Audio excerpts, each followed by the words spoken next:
Hello, Mike. Thanks for taking some time to virtually join me and have a little bit of an interview to discuss you as a cast member and on the line. How's it going today? Doing well. How about you? You know what? This is an interesting day for me. It's a Sunday where it's just me sitting here. My wife is out, so I don't really know. I figure this is a good thing to do, and it's useful to chat.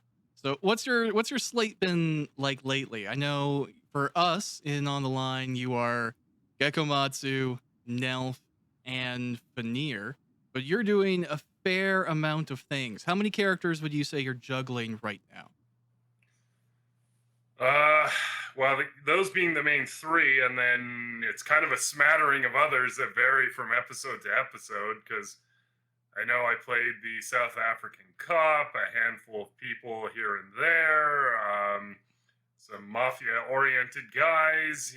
Just generally speaking, where my vocal range has been able to help, as well as filling in the odd time for some of the other people when they haven't been around for table reads, not for the actual show. Mhm. No, absolutely. It's a lot of different things to have to balance and work out. Is that something you've always been good at, or do you feel like that was a learned skill for you? Um, for me personally, it's.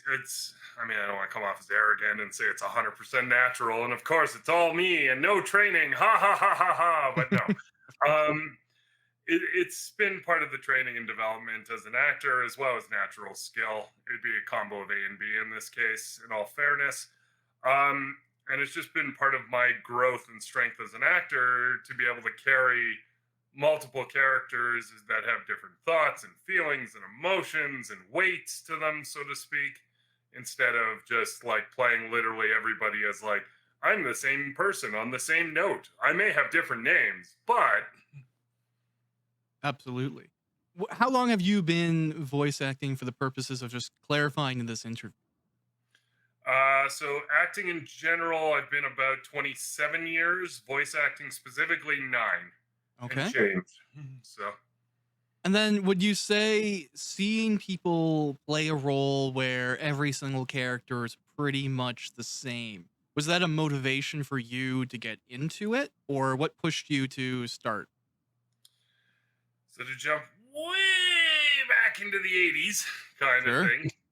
Um, when I was a kid, of course, and playing video games on the original Nintendo, there was no voice acting back then. Mm, Especially when I was playing like a lot of RPGs, they were like obviously you had your visuals, but it was all text kind of thing.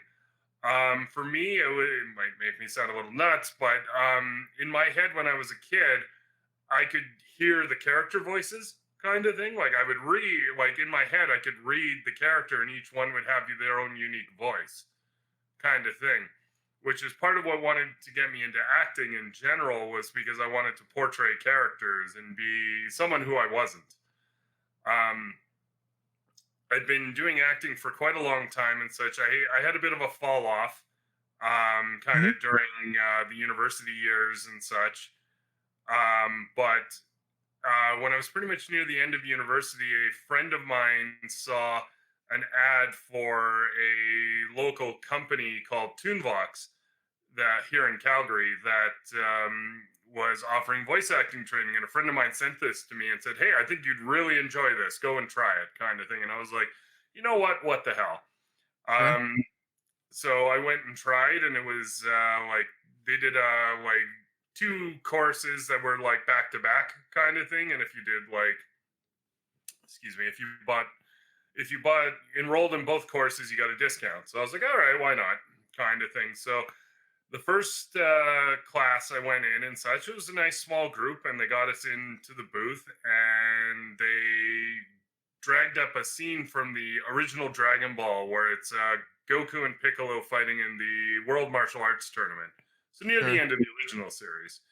And it was me and one guy, and they're like, okay, so the two of you are in this scene, and you have no lines, you're just fighting, kind of thing. So watch the screen and make fighting noises, Mm, and that was literally it. And I did that scene the first time, and I was like, "Yep, I know I want to do this, and that's what got me going from there. And then that would be just a lot of like, like that type of thing and what's on the screen, right? For that specific exercise? Yeah, combat noises and pain noises, effectively, because I was Goku in the scene to be more Sure. specific. And in the scene, I get hit a few times, so I had to do pain noises as well. That's fun. That's fun. Yeah. So when it comes to you're obviously there's always a natural element. I think like one of my favorite quotes about artistry is we get into it because we have a taste and then you just refine and refine from there.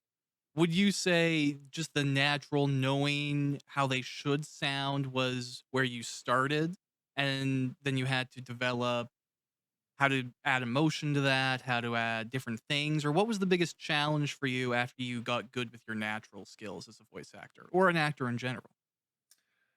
In general, it was developing, I'll say for voice acting specifically, it was developing the full emotional range. Sure. Because I mean, there's the basics where it's like happy, sad, angry, fear, disgust kind of thing. Those are the five base where all emotions derive from, kind of thing, whether minor or extreme.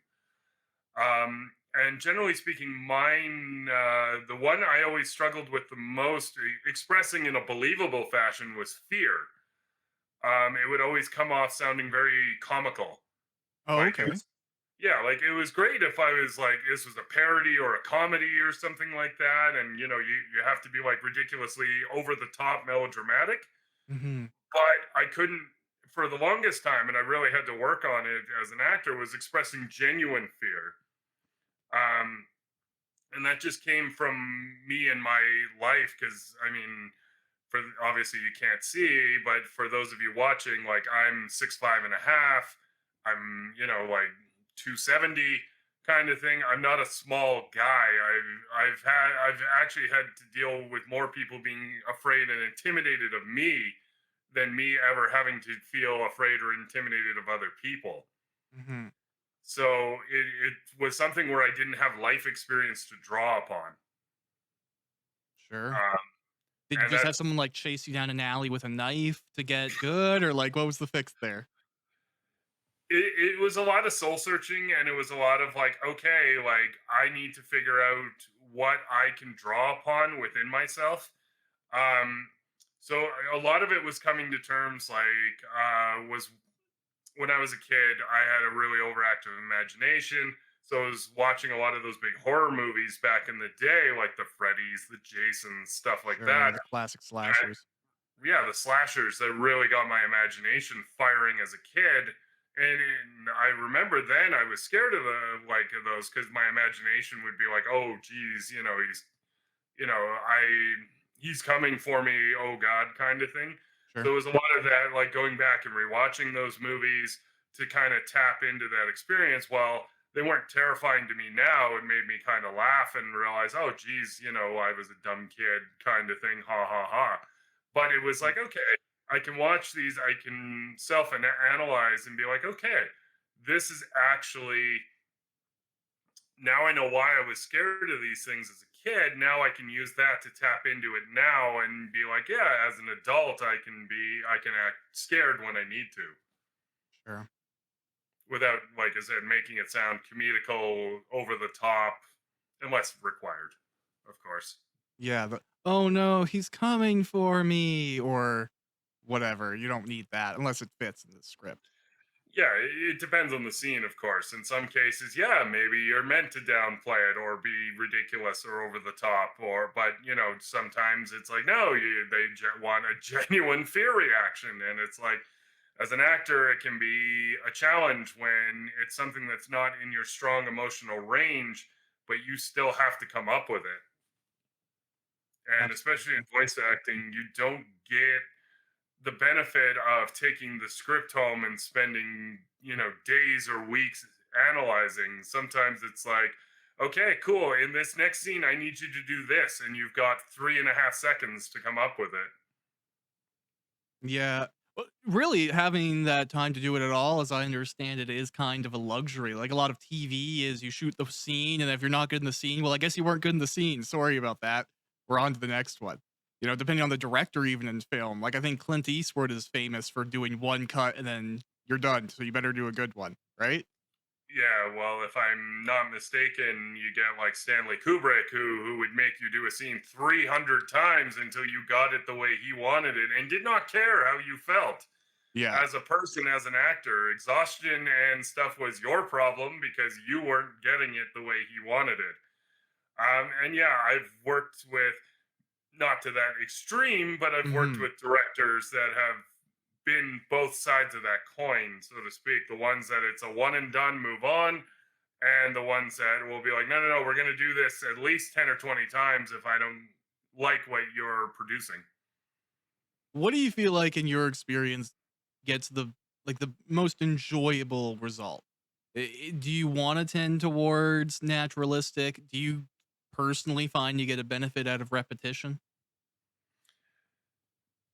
Depends on, once again, what we're doing.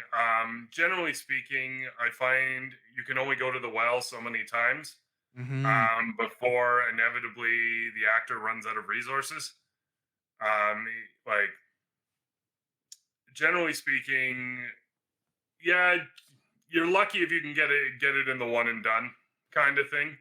Just to touch on it for a second, like, it happens. I've done it where I've done a scene and it's been like, cool, great, we don't need to do it again, kind of thing. And I'm like, oh, you sure you don't want to do safety? No, no, no, we got it. Move on. I'm like, okay, cool, no Sure. problem. You're the director. And I've had other ones where, yeah, I've sat there and it's been like, it feels like like I'm literally against a grindstone and such. And it's like, okay, I literally can only come up with this so many ways before I've just run out of ideas and such.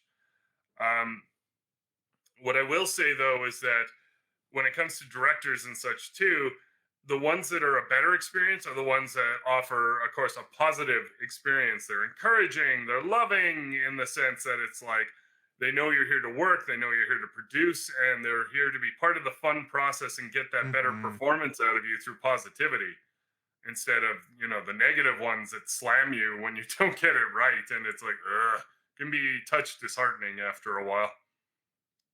Yeah, that I don't personally understand, like, you mentioned Kubrick, and there's tons of famous directors who are giant dicks, and I've never, like unless that's what you're trying to draw out of someone, specifically, like, trauma, I've never understood how degrading someone is gonna get a better performance. Maybe that's, like, an old world school of thought where eventually you push them into what you need, but, eh, It's seems if you sometimes, I know if you're trying to get a bigger sadness or anger mhm, reaction, sometimes that is the way they'll go. They'll start pushing at you to where your self-esteem begins collapsing if they're trying to get depression, or they poke your buttons until eventually they get an anger and or rage response out of you. mm. It is not very well loved in the industry, but I know there are definitely many directors that choose the negative path kind of thing, and that's their style. Um, and if that's what they do, that's what they do. It comes down to you're the actor. If you want to work for them, that's great, kind of thing. If you don't, fair enough. Nope, that makes perfect sense. When it comes to you picking roles, and you mentioned like you're a big dude, so it's not something that you're not easily scared.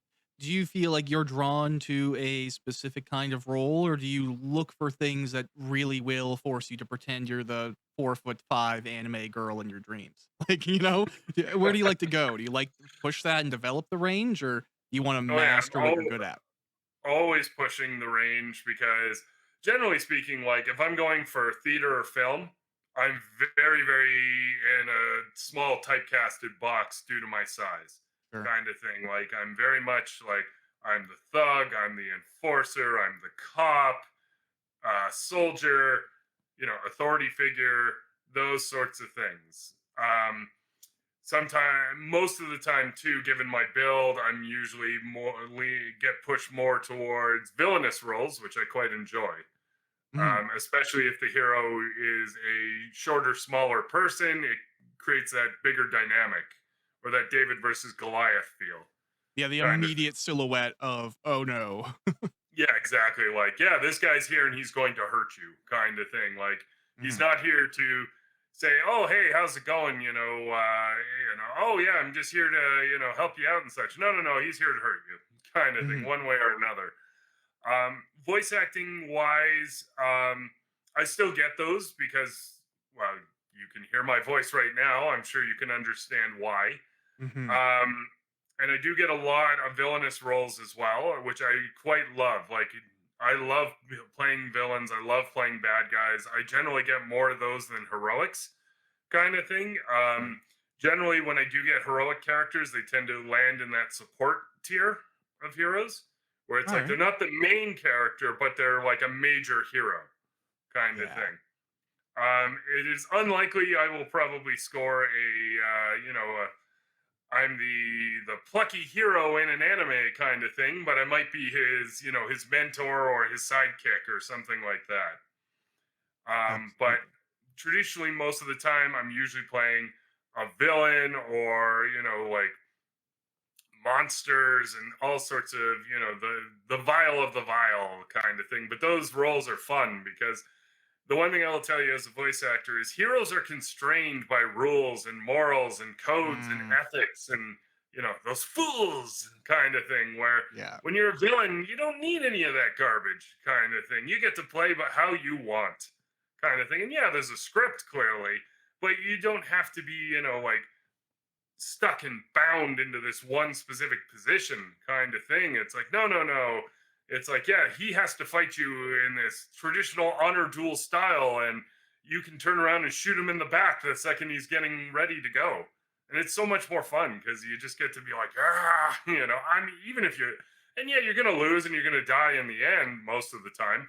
Mhm. But that's part of the fun too, is you get to live the whole life cycle kind of thing. Yeah, you get to close off a character and Yep. be there for the whole process. It kind of occurs to me, I'm just thinking about it from the acting perspective. Is there an element of risk in playing too many villains and that you get used to not having any restraints on you?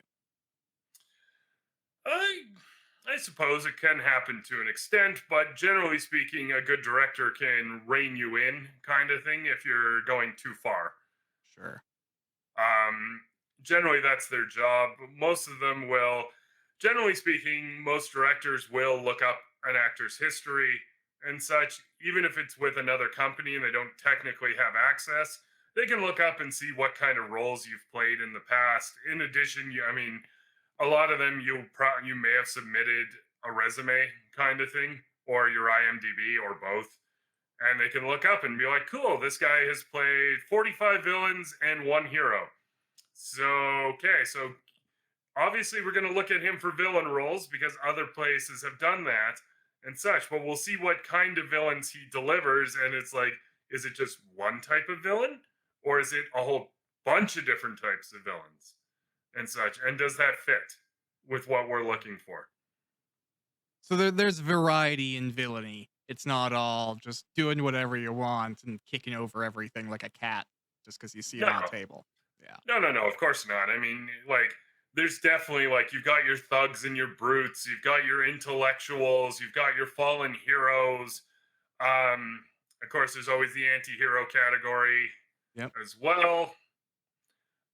So I mean, there and within all of them, there's definitely different subgenres, and it's usually based upon backstory and such. And it's like, it, are they a tragic? Are they a tragic villain who's doing it from circumstances? Mhm. Or is it just someone who had a bad day one day and just went, well, that's it. This is the path I'm following. Or are you just a psychopath that wants to burn the world for the sake of it? Absolutely. How sympathetic villains are really popular nowadays. It Oh feels yeah. like everyone who has a bad story now they're gonna, go down this crazy path and we're gonna all understand why. And there's not as many pitch black villains nowadays, which is arguably realistic, you know. Yeah, definitely some shades of gray that have been added over the years. It's very few villains these days are just outright like irredeemable, black-hearted, merciless psychopaths. Now they Yeah. still exist here and there, Oh kind of yeah. thing, but yeah, they're usually not main villains anymore. They're usually like, if it's a series, it's like it's the villain of the day kind of thing, or villain of Yeah. the week, where it's like, yeah, they show up and yeah, this is their goal, and if they were to beat the heroes in this episode, they'd go on and destroy the world. But clearly, they're not going to. So Yeah. And it's funny too because it feels like the inverse of the 90s, especially in the comic books. Like everything was super edgy. All your heroes were hardcore. Every guy was in the Vietnam War. Now they kill people for fun, right? Like yeah. every hero got really, really dark. And now it feels like all of the villains are getting lighter. And it's like the inverse is interesting. And there's nothing wrong with that. It makes sense. Balance. Oh yeah, of course. Like it's definitely part of the situation and the thing, and it's just writers and artists changing with the times, kind of thing. And yeah, I mean, the '90s, you had a lot of dark, edgy, you had a lot of grunge, and you had a fair bit of the rap genre and such, and you had a lot of influences coming in and around and such. And generally, your villains reflected that. Where like 80 in the '80s, they were very over the top, like melodramatic style kind of thing, Hmm. where but the '80s villains never died, of course. They may have been defeated in the end, but they were always left on a cliffhanger, of course, because they could come back. The series might get renewed and they might come back, kind of thing. So they never died. In the '90s, yeah, you started seeing villains getting killed off, kind of thing, and it wasn't but that was because it was dark and it was edgy and such, and people wanted stories to actually have conclusions and not be endless ads for toys, effectively. So Sure. That is an element of it. So now that we're talking about villains and other characters, we can discuss your characters and on the line.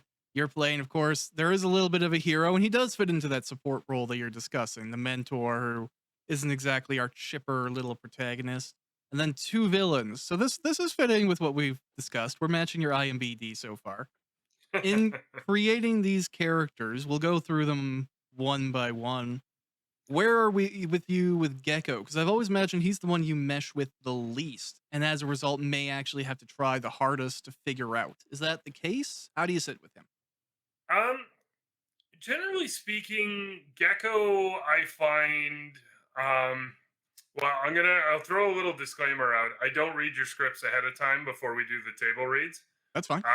Generally, because I prefer it as the extra layer of voice acting challenge is to go in blind on a cold read and just be like, okay, let's see what they're up to today, kind of thing. And Hmm. most of the time with Gecko, I found that he's fairly neutral on most things. So it's been I find voicing him is a relatively safer area because, except for like, I think the very last episode I recorded with him, he doesn't show a lot of emotion, kind of thing. He's very neutral. Yeah, he has his happy moments, and he's had a couple of, oh yeah, this is kind of kind of sad, but he's been relatively neutral. Hmm. So the challenge has been staying within that neutrality space so that he doesn't start sounding like he's, well, has an emotional range, and that may sound kind of weird, but the idea is that because he's such a force of neutrality, I have to keep it within a small box, kind of thing. Hmm. Now, this last episode I recorded when, he actually shows some anger, kind of thing, was a fun challenge because I'm like, okay, I have to keep this form of neutrality, but now it's like, what happens when he finally bursts out of the box? Hmm. Because I need to keep his unique identity and voice, excuse me, sorry, and vocal range, but I finally get to I finally get to have him unload and express himself because generally speaking, I felt that Gecko throughout his journey has been holding back a Hmm. lot of his true feelings. And I feel it's because generally speaking, he's not interested in leading. He's very much there to support, to help, and be that voice of wisdom kind of thing. Because given who he is, he could have very easily been the leader of this group given his relative Absolutely. power level. Like, no problem. But he chose not to, which was part of that. Okay, part of my process was like, okay, why is he not the leader? Hmm. Why are the others not his support instead of the other way around? Kind of thing. Um, Sure. and it's been like, okay, so, and given his position as a doctor and such like that's generally a leadership position, whether they want to be or not. Um, so it comes down to, why is it specifically in this world is he not a leader, kind of thing?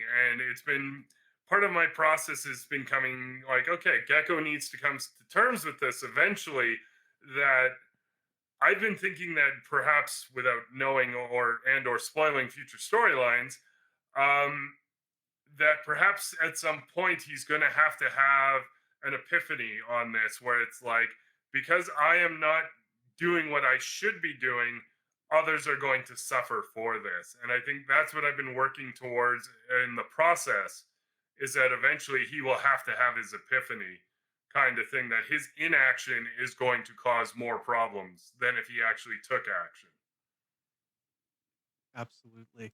Yeah, he does have the struggle of someone who is incredibly competent, who has lots of skills, who more or less has always had an answer. Even in chapter 2, he's like rolling into walls checking for secrets while everyone else is busy being scared and for their lives and stuff. He's Yep. always a little bit ahead. And when does he recognize where that's going? That's a cool thing to try and traverse. And talking about the box makes sense because even if he does go to his highs might be like a centimeter higher than where he normally goes compared to somebody who takes a full swing to go there, right?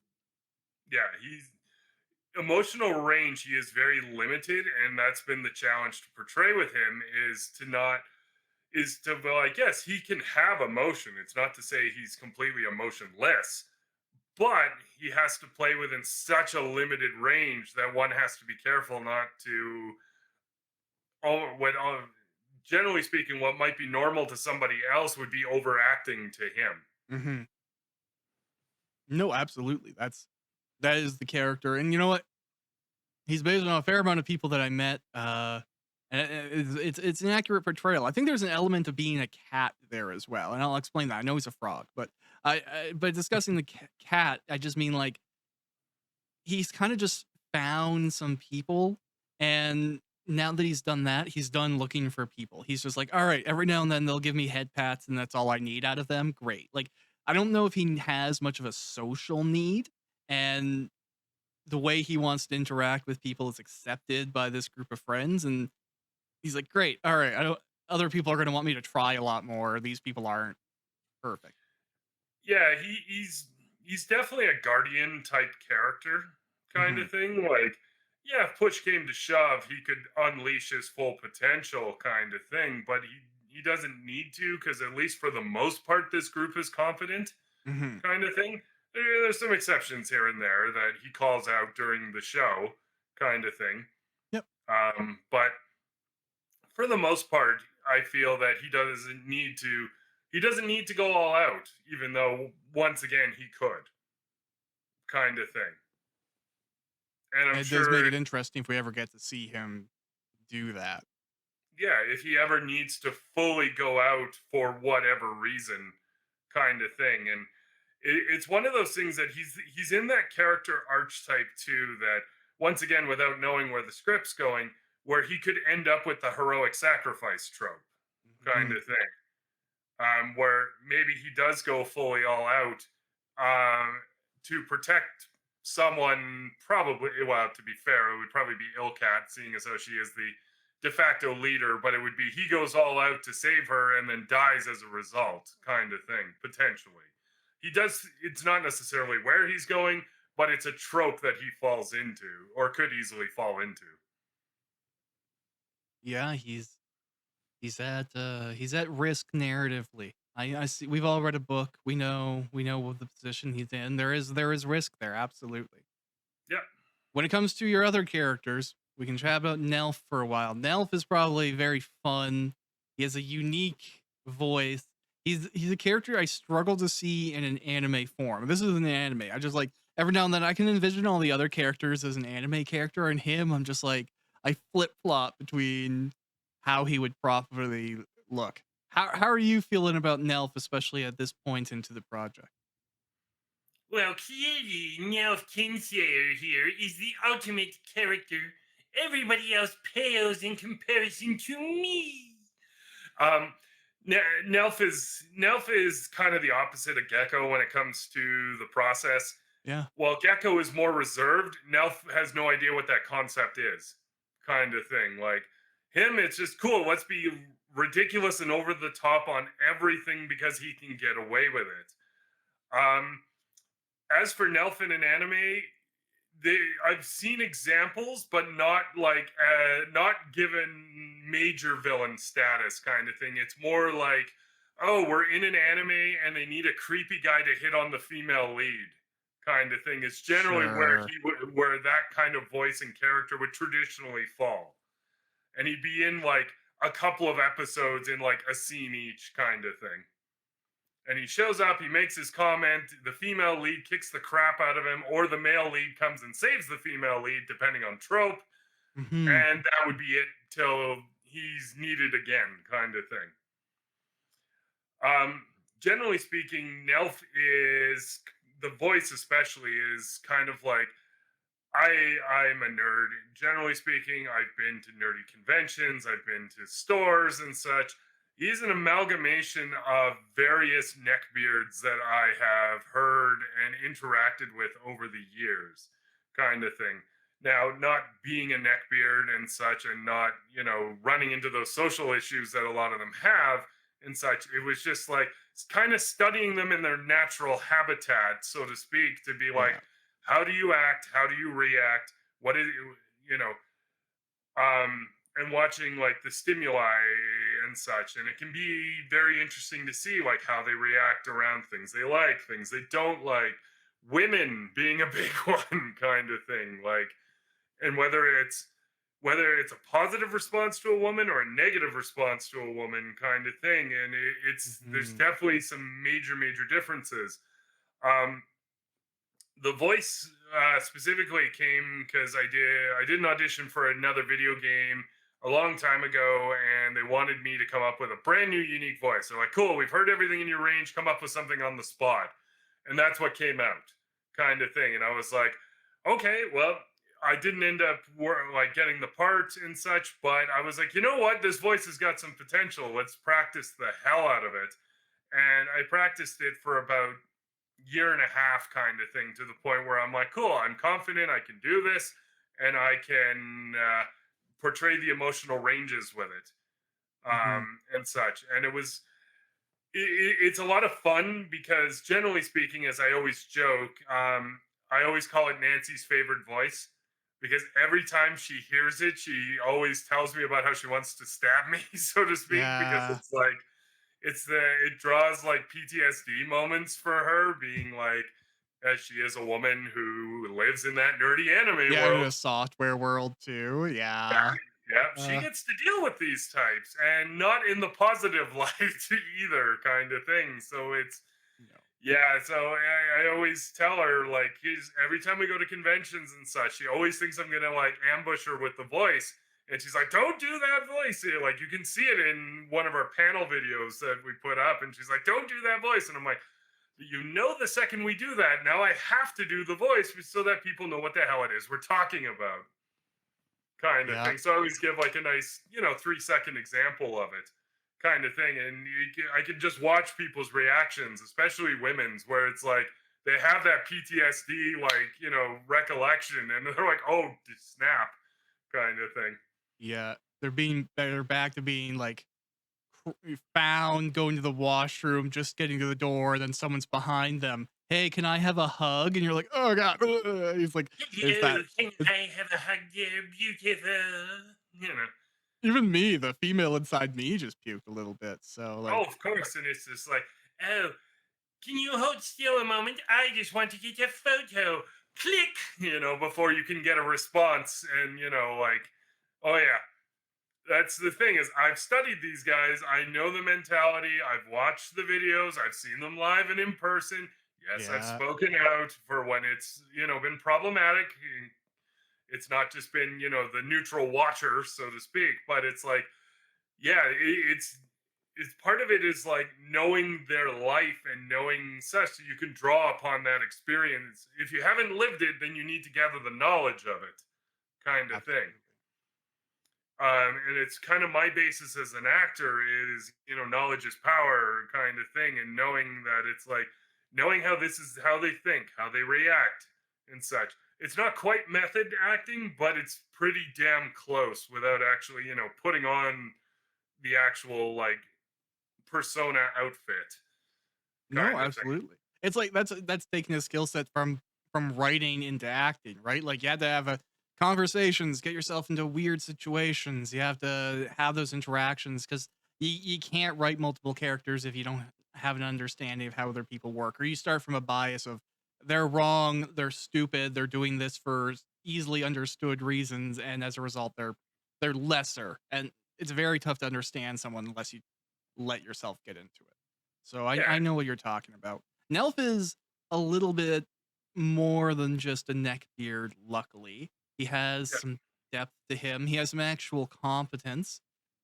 You've obviously been separating that. Well, how's your approach been to Nelf actually being quite good at the things that he does, despite being a dick about it? It, well, the irony, of course, with Nelf is that how I portray him is that confidence, but on a level of arrogance, where it's like I never fail. Clearly, if I failed, it's not my fault.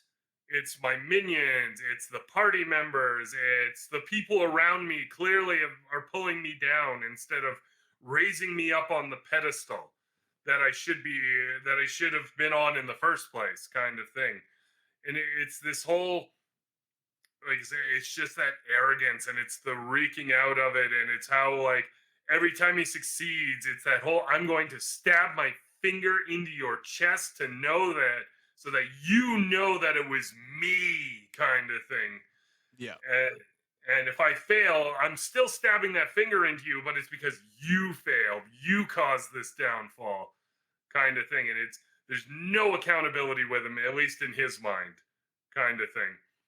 And it's Absolutely. like regardless of what he does, like even with like um when he was going through his, as I call it, tuxedo Nelf phase, where he's trying to save Ilkat from all the problems of the world, kind Hmm. of thing.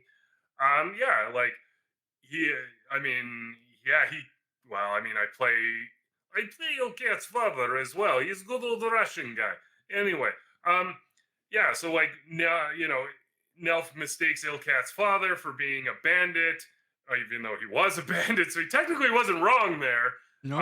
It's just he had no idea the circumstances. Strikes the guy down right in front of Ilkat. Ilkat loses it on Nelf, kind of thing, and it's a bad circumstance, kind of thing. And yeah, but in Nelf's point of view, he did nothing wrong, kind of Mhm. thing. It was Ilkat's fault, kind of thing.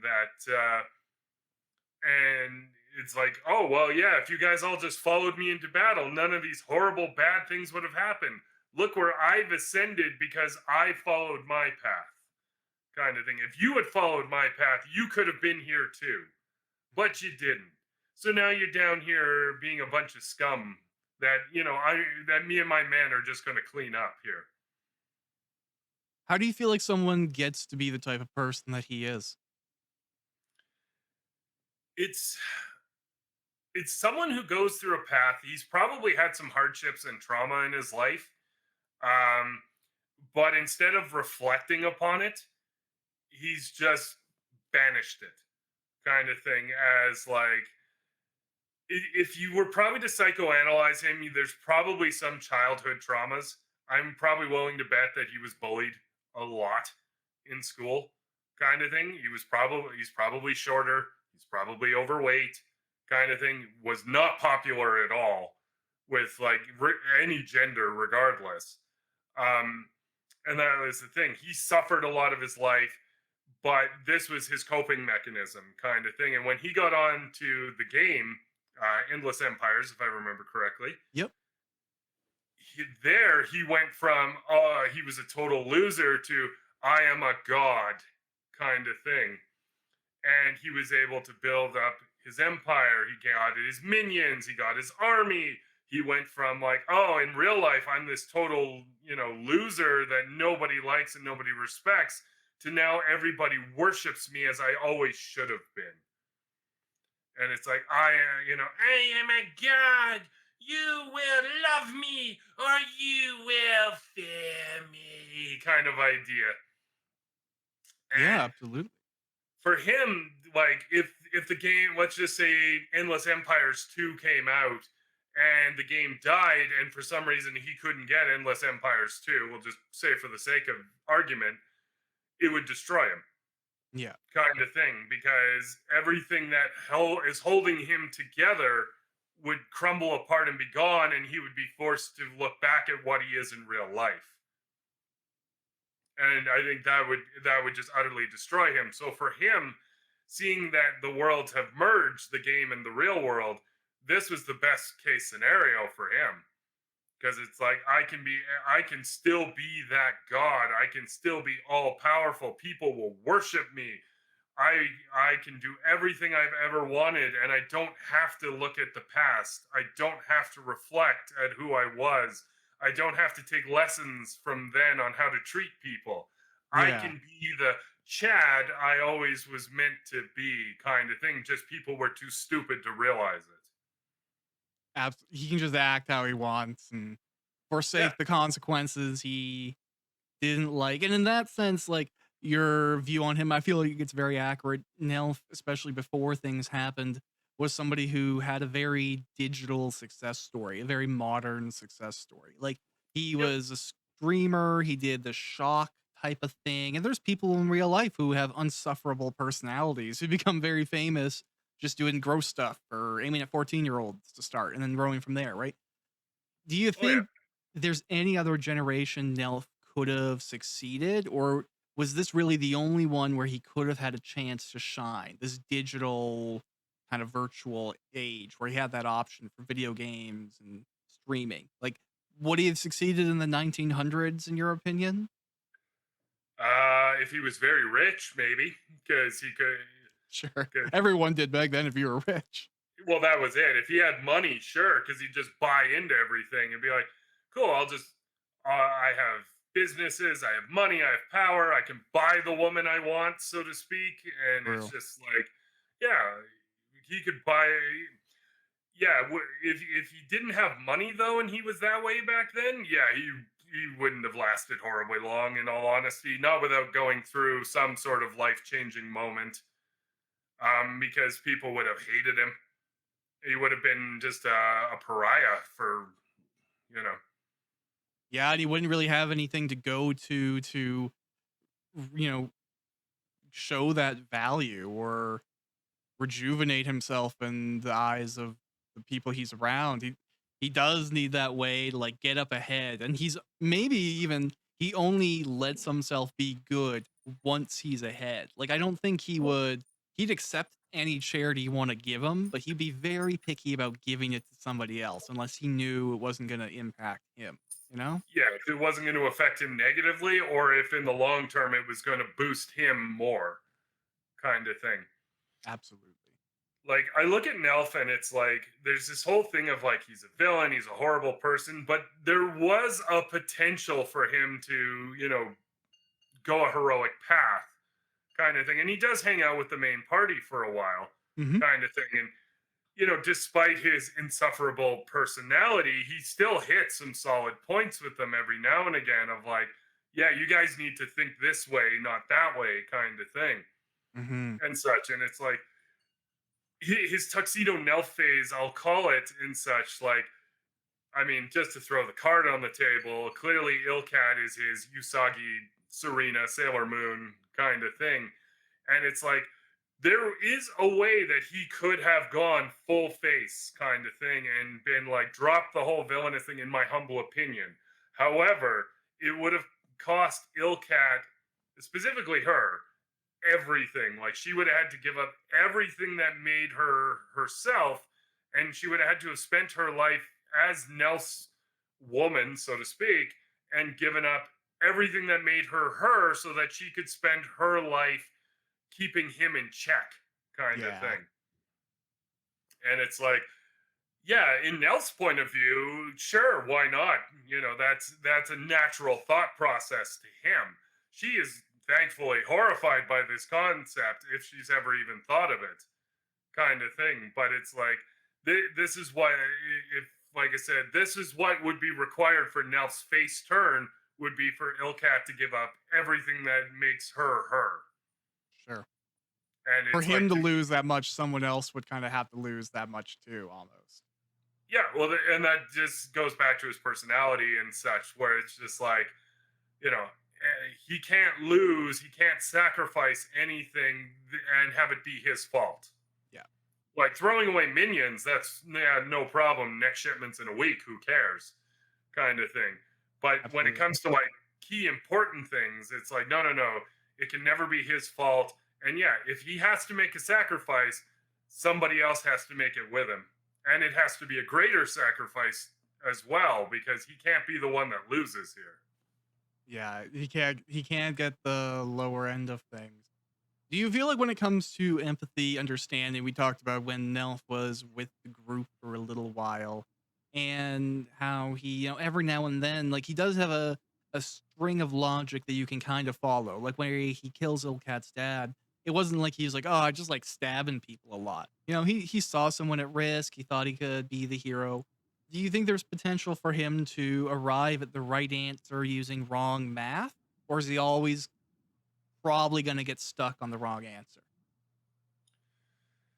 Comes down to perspective. I would say in his case, he's definitely he would proclaim that everything is according to plan, let's just say, kind of thing. Like Sure.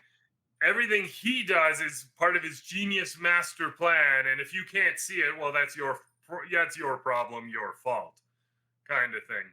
Because clearly you can't see my genius and my brilliance and my tactical knowledge there, sir. But I think deep down, a lot of the times, it's just he just doesn't know how to act as a normal human being around people. He all he knows is his personas, like Yeah. the streamer, the warlord, the self-proclaimed genius. Like he know, and all he knows is these masks, these costumes that he's put on, kind of thing. Absolutely. And yeah, maybe through some of his things, yeah, he bumbles his way into it, but he'd never admitted that he would bumble his way into it, kind of thing. Like, whether it's accidental or on purpose, it was always, part of the game. It was always another card that he had ready to play. Whether he did or not is irrelevant. Yeah, he hasn't let himself feel real probably in a really long time because he buys his own bullshit a little bit, right? He absolutely does.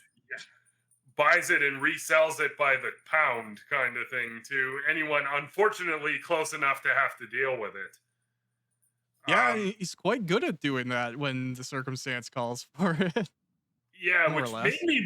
which made me think he had a retail background at some point, because he's definitely like the salesman on Mhm. this. But he knows how to reach a certain type of audience depending upon what kind of mask he wears, because he's still a leader, Yeah. kind of thing. Love him or hate him, he's still a leader, and he can still get people to willingly follow him, kind of thing. And it hasn't been through like mass fear, or like it's not like he's going around executing every third person to get the first two to fall in line. Yeah. So clearly he has some charisma and he has some natural inclination towards leadership that people bond and attach themselves to. Now, I think in all honesty, that's just one of his personas, one of his costumes, Yeah. is that is when he wears that costume, that's who he is. But if you stripped away everything and just was like, here's Nelf at his core, you would find this kind of broken, huddled mass that would be very spiteful, but spiteful and depressed, but wouldn't know what to do other than lash out comments, kind of thing, that would have like little to no effect or power. No, absolutely. He's kind of like a few small personality traits in a big trench coat, and that's who he is. Because on the inside, yeah, there he might not have ever developed that. He could very likely reach that if he had the opportunity, like someone decide to sit down and be there with him and really dedicate the time to it, like you're talking about. But Yeah, on his he'll own, he'll can't ignore it. sacrifice. Yeah, he Which, won't. because I guarantee the joys of it is, despite him, and his persona of not lechery, but just like generally speaking, if he ended up with a concubine of female characters, there's no way he's going to turn it down, kind of thing. Oh, totally. But it's that whole thing where I think where he has feelings is for Ilkat, and because of how he's acted the way he is, she's played more or less hard to get, and I think that intrigues him, kind of thing. And I think that's why it would have to be her, kind of thing. But it wouldn't be a happy ending if the story went that path. I mean, it might be happy for Nelf, but that's one person. Yeah. Um, Although alternatively, I'll challenge you to write some alternate endings, kind of thing. When you can write that one where it's like the Nelf happy ending, kind of thing, where it's like, and we could even voice them for the hell of it, just to be like, here's some alternate endings, and that can be like the painful one for Ilkat, kind of thing, where it's just like, yep, what if she decided that this was the best thing for her to do, kind of thing. Yeah, the big question is that Nell's victory screen or Ilkat's failure screen? Or are they the exact same ending? It's the same ending. It's just who perspective, kind of Yeah, thing. Because Nelf, this is the ultimate victory, kind of thing. And it's like sure. he has Ilkat. She is, she's doing her best to keep him reined in, but she's virtually given up everything else about her. And the rest of the party and all the others are all like simping or they're worshiping him. Yeah, that's probably that is how he would want it. When it comes to developing Nelf, he's an odd character. He has a lot of different moments where he's very big, and sometimes even like we've seen his ego get bruised a little bit. And personally, I feel like maybe that's the most real we ever see him, where like his ego's deflated and he just has to go like, "Oh yeah, what can I do in this room? What can I say outside of the power that I use with my ego, with my impression, with whatever." Yeah. How do you feel like you develop somebody like that? What are some tips for somebody who's going into a character, maybe from the acting side, to make him believable, not make him a caricature?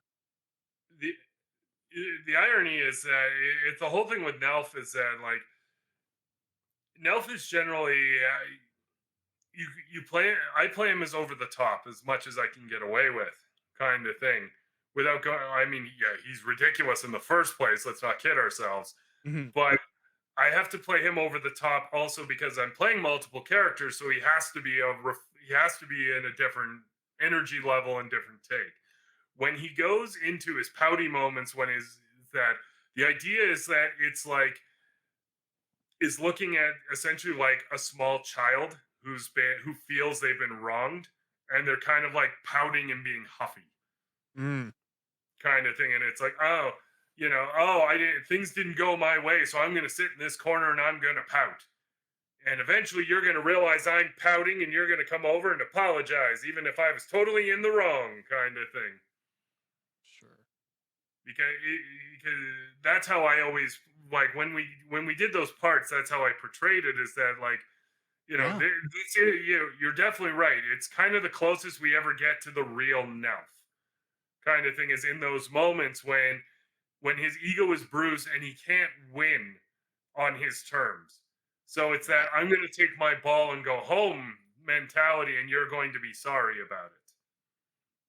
Absolutely. Yeah.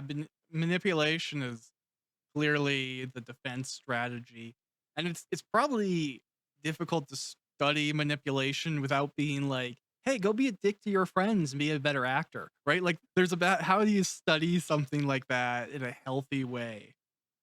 Uh, Healthy is kind of a funny way of phrasing that. There really is no healthy way.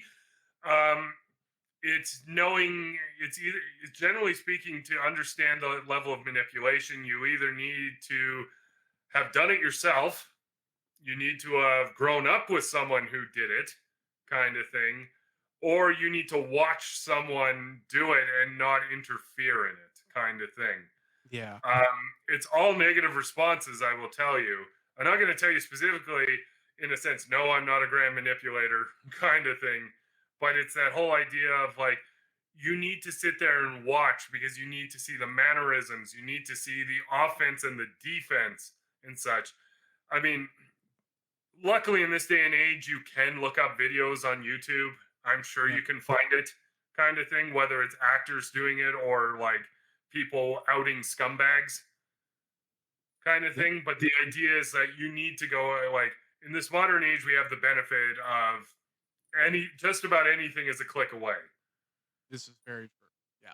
And it's like sit there and study it, study the mentality and such. And it's like, yeah, do you need to go out to your friends or random strangers and be a dick and an asshole? No, you don't need to. But it's one of those things where it's like, generally speaking, when I need to practice on people and such, I will usually give them fair warning kind of thing, saying, hey, I'm trying to get this down kind of thing.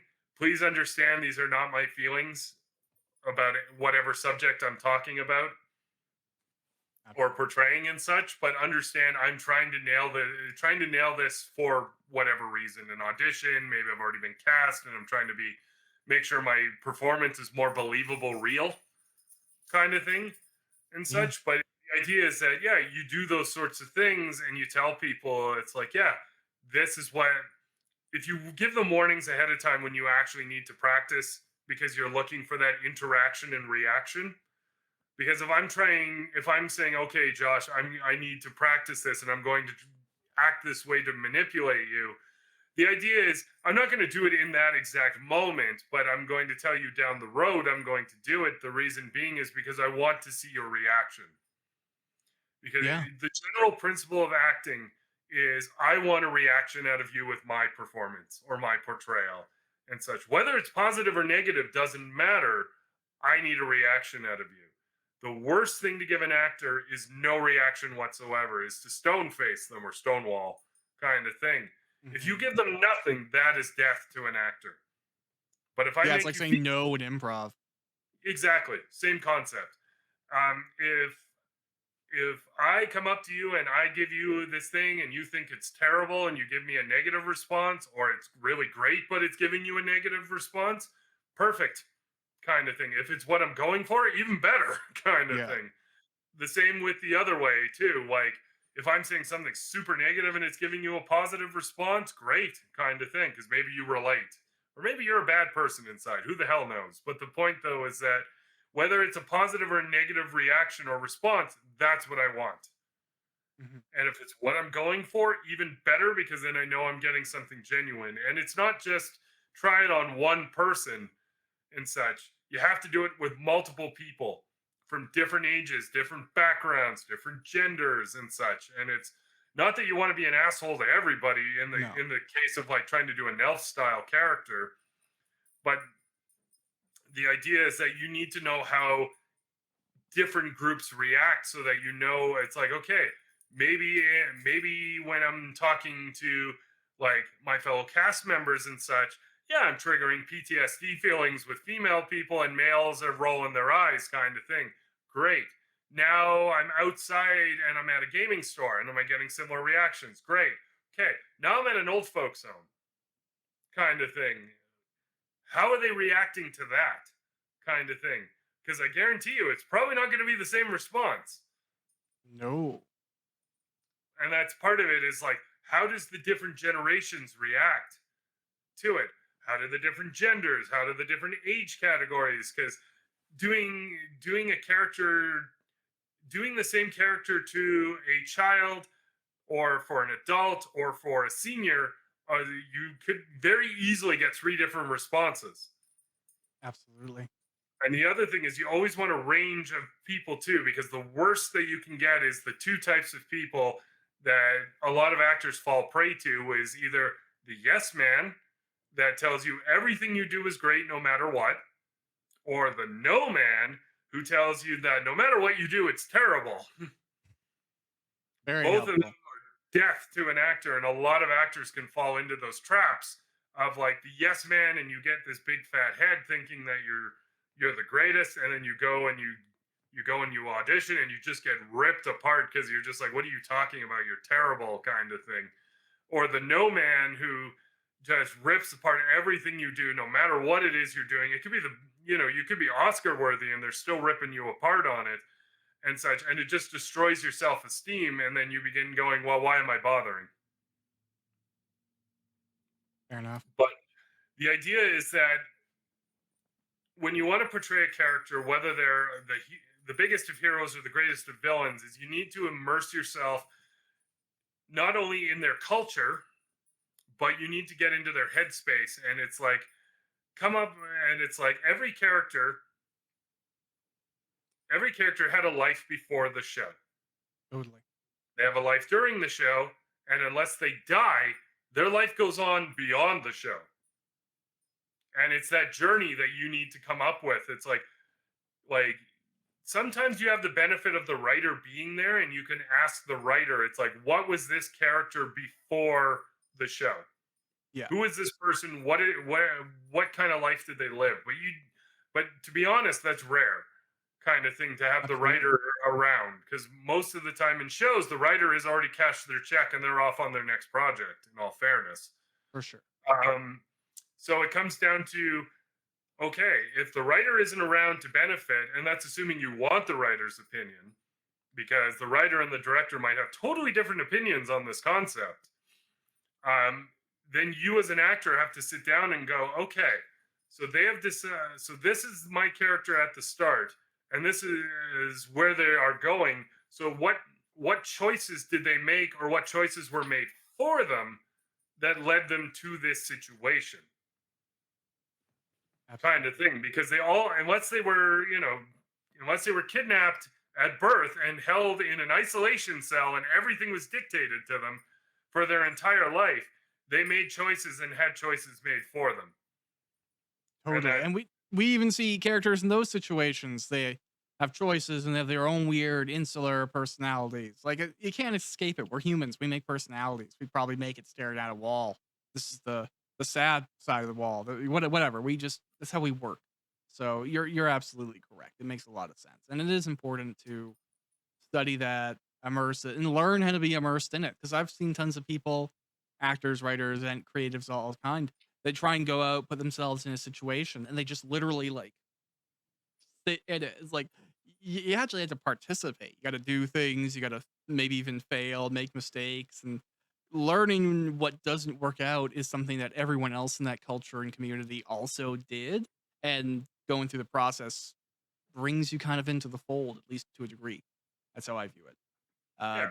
there's another character that you play. Well, you play a few characters, but there's a big villain, Finir. And personally, I view Finir more as a force of nature compared to a character himself. Do you feel the same way? Given what I know of him, kind of thing, he definitely has kind of this dark deity kind of feeling to him. Someone that was mortal at one point has gone through a process where he has died in some part, but he has been resurrected, and with his resurrection has come new powers and new abilities and such. Um, is generally the feeling that I have about him, in that it's like, yeah, he was once through the games and such, he was once a beloved commander, maybe probably more on the tyrannical side kind of thing, and he was killed. I have the way I portrayed it is such, like, on the eve of his greatest military victory, when he was about to take over and such, he was betrayed by his closest generals and he was murdered, kind of thing, because while they appreciated his work and his efforts, kind of thing, no one wanted him sitting on the throne. Kind of Sure. like a Stannis Baratheon, just to give a modern reference, kind of thing. Like, great general, but do you really want him as king, kind of thing? Sure. Even if he is the rightful, heir, kind of thing, is he really the one you want? Absolutely. And Has now, Finir been? Go ahead. oh, and I was saying, like, now it's this whole, like, he's taken a very slow path here, because it's this whole, I need to figure out, one, what I can do, two, what the world is like, and three, who are the major players that stand in my way to what it is I want, kind of thing. Absolutely. Do you have an idea what Finir wants? What do you envision him wanting when you play him? Generally speaking, I generally speaking, with Finir, I've played him now as like if he had come back exactly as he was, kind of thing, like the day he died, he was exactly brought back, no changes to him whatsoever, other than now he's alive or in some form of undeath, kind of thing. Um, sure, he might go right back to, yeah, I'm going to raise an army, I'm going to reconquer what was rightfully mine, kind of thing. However, I think generally speaking, because he's come back and he's realized he's not who he was, it's more of a new persona that he's building, in a sense where it's the mocking, it's the dark god, it's the I like I see this as a bit of a cosmic joke, almost, in the sense that I am now back and I get to manipulate things behind the scenes. I'm kind of the power behind the throne and such. But it's like, oh yeah, yeah. But I have the power. It's like, you know what? Yeah, I'll do what I want when I want, kind of thing. But I'm in no rush to do what I want because I'm a god. I am eternal, kind of thing. So I can take my time. I'm not constrained by the mortal coil of life. Totally. Power is patience. Yeah, that's it. I can take my time. I can set up this whole, I mean, just be like Count of Monte Cristo style, like ultimate plan kind of thing, where it's just like every little thing you've done, I've tweaked you. I've done this little manipulation where it's like maybe to you it meant nothing, kind of thing, like when you walk down the street and such, and that one house had one extra rock suddenly fumble and you noticed it. But because you did, that leads to this grand master plan, kind of thing. And it's very Machiavellian almost, kind of thing. But it's also how I portray him differently to Nelf, because Nelf is very here and in the moment, Totally. kind of thing. It's a lot of short-sighted goals that are just interlinked. While Finir is this one long-term goal that has these little tiny things that occur. It's all these little steps that occur to it, and they, like, to no one but him, they're linked, kind of thing. But it's not like in the moment or in the heat of the moment things. It's this whole, oh yeah, oh, you picked up your sword with your left hand instead of your right hand today, and such, and that's going to lead to down the road. The next time you draw your sword with your right hand, your wrist suddenly breaks because you slightly atrophied, kind of thing. Yeah. Like It's the it sum makes of these sense. all parts. Absolutely. Yeah, exactly. Like it's this whole. That's how I view him anyway. Is that he's this dark mocking god that knows that he's just here for the long term now and can play the long game, and he doesn't need to be here like every week, poking you, manipulating you, telling you things. But every now and again, he'll show up to make you realize, yeah, he's still here. He's still lurking. He's not dead. But everything he does is with a purpose. Yeah. It's not Nelf would just, give in more to ego. Finir doesn't really have an ego, at least not a traditional one. no, he, yeah, Finir, everything he does is with purpose, with idea, with command, with poise and such. And whether or not people see it, he doesn't care. Yeah. It doesn't hurt him to know, like in Nelf's case, if you can't see his master plan, that's an affront, Yes, kind of absolutely. thing. Finir, it's like, yeah, whatever, who cares? In the end, you'll realize it. It may suddenly like punch you in the face like a ton of bricks, so to speak, that all these little things that occurred that you didn't realize meant anything now mean something. And whether you realized it going along or it hit you super hard in the end, then depending on who it is. No, you're totally right. Yeah. Without even spoiling anything, we've seen Finir's plan in action since the first page of the book. What he's been working towards has always been there. So that he does have that omnipresence. Yep. Oh yeah, and that's it. It's like he is the dark deity, the, like, what you would say the end boss kind of thing.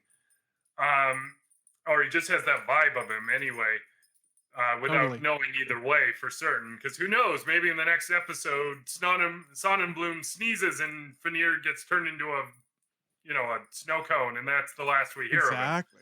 Who the That's hell how knows? vanilla gets exist in this world. Tournament Yeah, ice cream. exactly. But I think deep down, like we're definitely going to see we're definitely going to see in later episodes where his plan starts coming forward, and it's going to be like, oh yeah, remember this little thing here, this little thing there, kind of thing.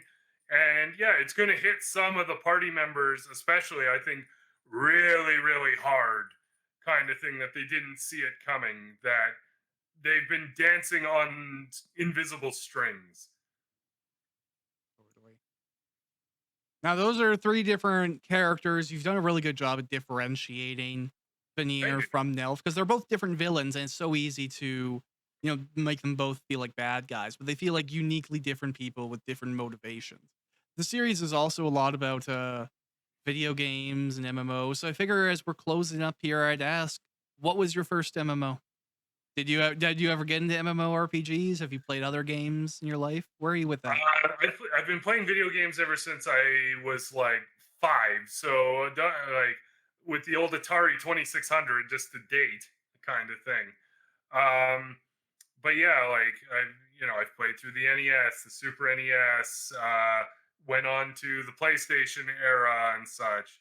Did get a 360 as well, but I'm currently sitting on a PS4 Pro kind of thing, and just um, I never really got much into MMOs generally because I found that the worlds at some point it just got so big that it was just like too much walking around with nothing kind of thing, and I would get Sure. bored. Um, but I will tell you, I love RPGs, JRPGs.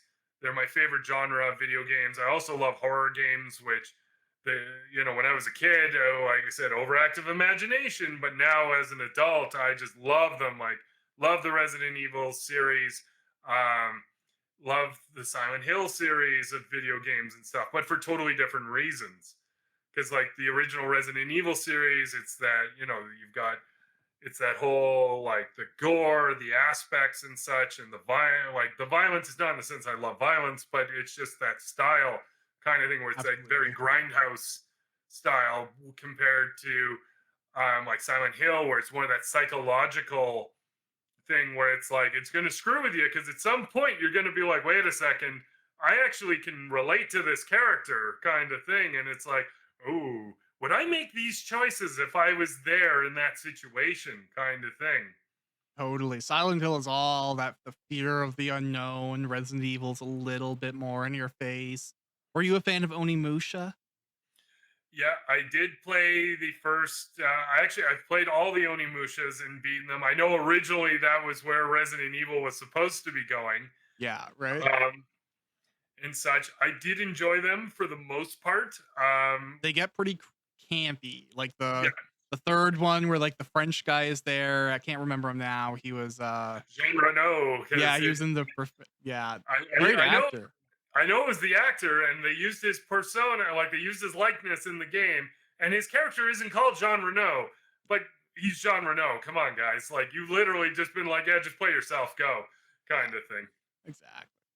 But it's yeah, the third Onimusha, that is that game is great because of the campiness kind of thing, and because of Jean Reno trying to take this as like a very serious portrayal kind of thing, and it's great. I Yeah, quite enjoyed it. I played through it, kind of thing. Like the first two were definitely like the first one is definitely like, okay, this is a horror game. You're in a very small, limited area. It's very kind of similar to Resident Evil 1. totally. Onimusha 2, we now have like, here's characters, here's branching storylines, depending on which of your side characters you actually support, Totally. kind of thing, and that can come and help you. And it's very much like, it can, without spoiling the ending on it, it can be very much like a traditional Japanese samurai story Mhm. where it's not a happy ever after and it ends either you can view it as it's a very traditional ending or you view it as a sad ending depending on your once again your own point of view perspective and your own knowledge of the samurai and lore and stuff like that. Sure. um, but yeah, it's for me, I've always loved video games and such, and when video games started getting voice acting, I thought that was the greatest thing ever. and it fueled my need and desire as a voice actor because ideally, I will tell you, my dream as a voice actor one day is to be at a convention and to have someone come up to me with some game, maybe not one I'm known for, but a game, and say, you know what, I loved your portrayal in this, and this is what inspired me to get into voice acting, kind of thing. Yeah, it's been Was your amazing. portrayal in this game? Whether, like I said, whether it's one I'm known for or not, kind of thing. That's one day that is my goal, kind of thing, as an actor.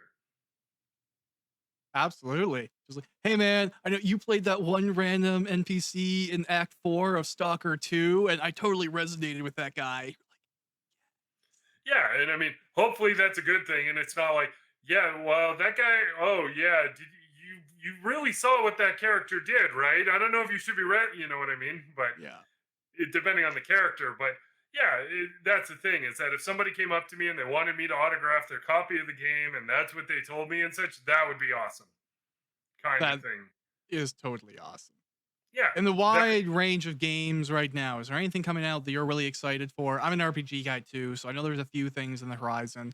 If you had to pick one title you're looking forwards to this year, what would it be?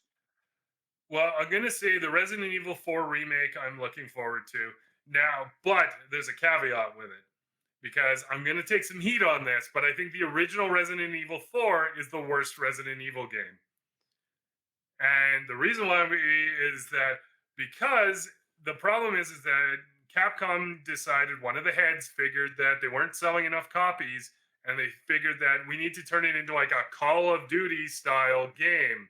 So they took it from a horror game where it's close and intimate to an action game that has a horror skin on it, kind of Totally. thing. And I know there's a lot of people that love it because Leon is a very beloved character and such. But And it is a to fun me, game, but I see what you're saying too. As someone who likes Code Veronica and 1, 2, 3, and 0, I see what you're saying, but I've also been broken. I can't go back and play them. I've tried. Like 2 nights ago, I tried to play Code Veronica again, and I'm like, I'm walking at every fucking wall that I try to walk into. I can't do it. I just can't. yeah, and I Something mean, broke. like they remake, like they did the remake of two, Yeah, which was great. It it was kind of a hybrid of the two kind of thing. yeah. Like there was still horror and scary moments in it, but it wasn't like super slow paced either. No. The remake of three, I think, was decent. The only downside is the fact they cut out like half of the It's original game. short. It was Way too way too short. short. I streamed it as my very first stream was that game, and I beat it Probably in the one same go. stream. Yeah. Yeah, in the same stream because I just played it till I was done, kind of thing. And I was like, wow, this was short. And by no means was I setting any like speed running records or anything like that. And I played Nope. it blind. I knew obviously the old story because I played through the original Resident Evil 3. So I'm like, yeah, I know the core concepts here. Yeah, But I purposely avoided everything I could because I did not want to know any of the new stuff ahead of time totally. and such. And I beat it. I think it's like a 6 hour stream kind of thing because I died a few times, kind of thing. Yeah. But that was just because like some of the things like the frogs in the sewers now having a whole new fighting style, which I wasn't prepared for at the time. So of course, with their insta kill attack. Dude, I Um, messed up in 2 when I was playing the remake of 2. I remember yeah, playing the original, and it's like, okay, I don't want to grab this item because I want Claire to get this. I'll leave this for her, and then I'll take this because I want Leon to have this. And I went to play Path B, and it's like, yeah, that doesn't matter. Take whatever you want. And I was like, fuck.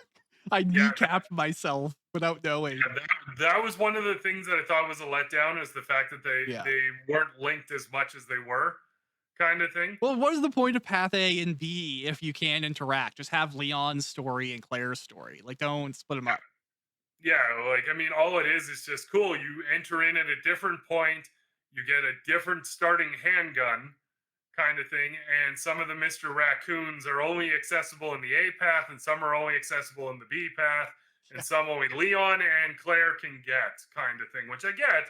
That's great for like item collection and stuff like that. But I will say the original is still better, and I know maybe I'm wearing the nostalgia glasses here, but I did like the fact that both paths actually mattered, they interacted and such. And even then, back then, it wasn't the biggest of interactions, but it Nope. was still there. And it still made you think a little bit, like grabbing the side pack and the submachine gun in the police armory kind of thing. Yeah, you could take them both on A, and A becomes a super breeze if you do that. Yeah. But you screw yourself over a little bit in B if you do it, kind of thing. No, totally. I think realistically, like even off the top of my head, it's actually only like 5 or 6 choices that go in between the path. But if you don't know that, like we know that now because we played the game and beat it a bunch of times. The first time you're running through, you just go, "Oh shit, no, I screwed myself. Now I have to keep on playing." And like that self-imposed horror is really good. Yeah. And I will say, best voice acting still goes to the original Resident Evil because it's so bad it's good, kind of thing. Like the whole Jill sandwich line always gets a crack out of me because it's just like, yeah, it's like I don't know who did the writing and the translation on that one. In all honesty, but it's like it's a super serious, dark, hardcore horror film, but the script is almost like parody level horror movie kind of thing, and it's so Yeah. like I said, it's so bad it's good. I would agree that's always been part of Resident Evil, and, like, don't get me wrong, I see the differences between 3 and 4, and 5 went really far into that, but people always made this critique like, "Oh, Resident Evil's too hammy now." I'm like, Resident Evil has always been hammy. You're fighting giant snakes and ridiculous guys come in with a flamethrower and just, like, spew it all over, and it looks silly, and that's part of it. It's okay to have a little bit of horror with your silly, but Yeah, yeah. which is why like I've been purposely avoiding once again every like anything with Resident Evil 4. Like even on YouTube, I'm just turning any video that pops up. I'm like, nope. I do not like this video, or if it's some channel I've never heard of, I'm like, nope. You know, don't recommend this channel kind of thing because I don't want to know as much as possible. I'm hoping they go back and add a bit more horror into this kind of thing because I want I've to played the see. demo and I won't say anything, but I think it's going the right direction. Okay, well, hopefully so, because, like I said, I want it back to the point where it's like it's not an action game. Yeah, it can have action sequences and such, but when it becomes Resident Evil, the quick time events kind of thing, it's like, and it took us two more games before they finally realized that the majority of fans wanted their slow horror again. Hence where we got Resident Evil 7 and 8 kind of thing. Yeah, I do. I personally, this is going to turn into a Resident Evil interview, so we won't go too much further here. But we obviously both like the series and games. I wish they pushed harder into doing like Revelations as the other path, give that traditional horror, the traditional movement, and then do like the main line and let mainline do whatever it wants. Because like Revelations, I don't know, it was really good. It could even go more tanky, but that's just me. That was always the scarier one of the modern. Now, whether or not we'll see how much of a fan you are, because I'm going to hit you with this one. Do you know Resident Evil Gaiden? Oh, it's a GBA one, right? Yeah, the only Game Boy Color one, kind of thing. Um, Never it's you played play it. that. I'm aware You of it. play as Barry. It's like you play Barry. Leon is there, and then there's the new girl Lucia that you pick up. Now, if you haven't played it, either play it or go watch a playthrough of it. Okay. Because the ending, if you take it as a canon game, the ending totally changes your opinion on Leon. Okay. It will totally change your opinion on Leon and such. And it also explains a lot of Resident Evil 4 Leon. Sure. All right, Like I'll go check it out. I like Survivor too. That was like the PS2 one. I remember there's two of those. PS1. PS1. Okay, was it a PS1? Maybe Yeah, the original. Oh, the got a sequel's copy on of it. PS2. Was that the case? I think there's a Yeah. Survivor too. Maybe I'm So wrong. Survivor 2 is Japanese exclusive. We Yeah. got a different one that came with a light gun kind of thing, which I can't remember the exact name of it right now, but I have it and such, and I played through it once. Um, Incredibly fun because of course the controller, like the D-pad, was built into the back of the gun, so you always have your thumb on the back of it as you're aiming and shooting, That's kind of cool. thing. Yeah, Anyway, so before we Yeah, continue and make this a 3 hour Resident Evil thing, I agree. I I like talking about Resident Evil, and it's important for the series that like we're a bunch of nerds. We're all bringing all that into our characters and how we're doing things, how we're approaching stuff. Mike, you've always been a fantastic voice actor. I really appreciate your time, your effort. You thank help you. other people just as well. You bust my balls a little bit, but you have permission to do that because you give me so much effort. So it's good. Keep me on my toes and give me top quality stuff. It's awesome. I have absolutely appreciate your time. I've appreciated your time for this interview, giving a chat, letting people who are on the Patreon side and later just general audience members know who you are and what you're doing, how you're playing those characters. As we finish up here, is there anything you want to close on? Anything you'd like to say or any notes you want to leave? The busting of your balls will continue. You're not getting out of that. I figured. It's too late for you now.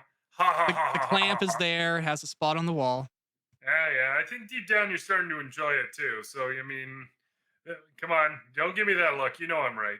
You're enjoying those files I'm sending when I add the additions to the. Those are fun. I give them to the audio engineer too, so he gets to learn your personality just as well. And I don't tell him they're there, so he just has to go through and go, "Oh, this isn't a lie. Oh shit." And that makes I'm me sure laugh. he's lovingly appreciating it. I haven't gotten any messages from him, but fair enough. No, Yeah. deep down, like I said, I, for me, acting is fun. It's something I enjoy doing, and getting every chance to do it and help others with their craft is something that I always enjoy and am happy to continue doing. Awesome. All right, Mike. Well, I hope you have a good rest of your day and thanks again for your time. Yeah, you too, man.